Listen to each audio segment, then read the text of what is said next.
कंकड़ महल बनायो कंकड़ महल बनायो रे यो मेल टेजरला ए यो मेल टेजरला थोड़ो होगळ रे मन गेला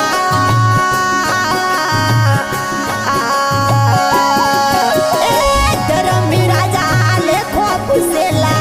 धरमी राजा लेखो पुसेला हरिने जवाब कोई देला